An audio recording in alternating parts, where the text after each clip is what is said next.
পর্দা উঠছে টি-20 বিশ্বকাপের নবম আসরের। এই টুর্নামেন্টের পরই ভারত ক্রিকেট দলের দায়িত্ব থেকে সরে দাঁড়াচ্ছেন রাহুল দ্রাবিড়। নতুন কোচের খোঁজ করে ইতোমধ্যে বিজ্ঞপ্তিও দিয়েছে বিসিসিআই। চলতি মাসের 27 তারিখ পর্যন্ত আবেদন করা যাবে তাতে। ক্রিকেট বিশ্লেষণ ভিত্তিক ওয়েবসাইট ESPN ক্রিকইনফোর গত সপ্তাহে তাদের সূত্র মতে জানিয়েছে, ভারতের সাবেক ক্রিকেটার গৌতম গম্ভীরের হাতে দলের দায়িত্ব দিতে চায় ভারতের ক্রিকেট বোর্ড। তবে এবার শোনা গেল নতুন আরেক তথ্য। ভারতের প্রধান কোচ হতে বিসিসিআই নাকি যোগাযোগ করেছে বিশ্বকাপ জয়ী সাবেক অস্ট্রেলিয়ান তারকা রিকি পন্টিং এর সঙ্গে। সাবেক অজি অধিনায়ক যদিও বর্তমানে পরিস্থিতি বিবেচনায় এটিকে প্রায় অসম্ভব বলেই জানিয়েছেন। আইসিসি রিভিউতে দেওয়া এক সাক্ষাৎকারে বিষয়টি নিজেই প্রকাশ করেছেন পন্টিং। সেখানে তিনি বলেছেন, আমি এটি নিয়ে অনেক রিপোর্ট দেখেছি।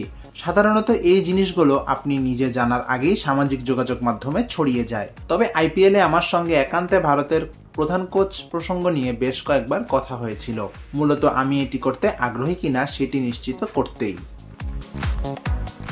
পন্টিং এর আগে জাতীয় দলের দায়িত্ব পালনের নিজের ইচ্ছার কথা জানিয়েছিলেন। তবে তার বর্তমান কর্মক্ষেত্র আইপিএলের দল দিল্লি ক্যাপিটালসের প্রধান ও কোচ নিজ দেশ অস্ট্রেলিয়ায় বিভিন্ন টেলিভিশনে কাজের ফাঁকে এমন বড় দায়িত্বের জন্য এটিকে সঠিক সময় মনে করছেন না পন্টিং।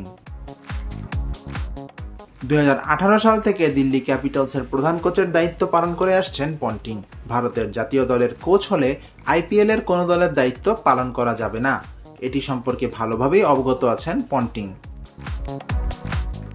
কোনো জাতীয় দলের দায়িত্ব নেওয়া মানেই বছরের প্রায় পুরো সময় দলকে নিয়ে ব্যস্ত থাকা। হঠাৎ করে এমন দায়িত্বের সঙ্গে নিজেকে খাপ খাইয়ে নেওয়ার ব্যাপারে বেশ দ্বিধায় আছেন পন্টিং। এমনকি সেটি তার বর্তমান জীবনযাত্রা এবং অভ্যাসের সঙ্গেও যায় না বলে জানান এই সাবেক অজি তারকা। সামিন মোহাম্মদ আনান, স্পোর্টস বাংলা।